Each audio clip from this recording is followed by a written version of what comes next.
Hallo, willkommen auf meinem YouTube-Kanal rund um den neuen Ford Focus Mk4 2019.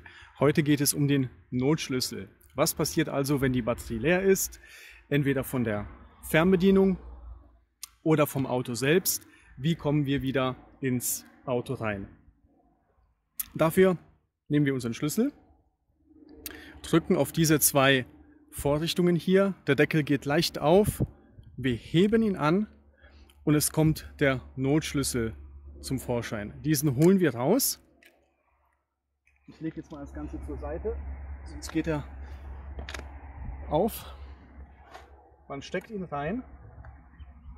Und jetzt hat man natürlich zwei Möglichkeiten. Gegen den Uhrzeigersinn oder mit dem Uhrzeigersinn zu drehen. Gegen den Uhrzeigersinn geht leicht, das sperrt er aber zu. Mit dem Uhrzeigersinn geht sehr, sehr schwer, würde er aber aufgehen. Was macht man also?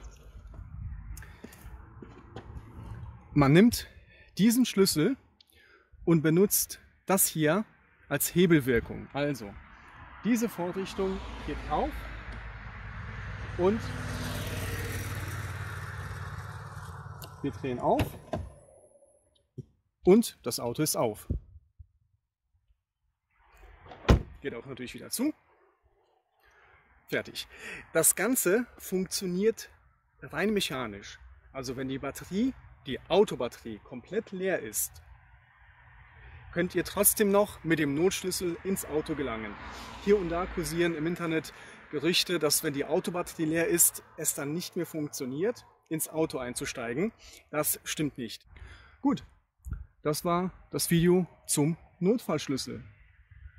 Ich hoffe, es hat euch gefallen. Über ein kostenloses Abo würde ich mich freuen. Ich wünsche euch noch einen schönen Tag und bis zum nächsten Mal. Ciao!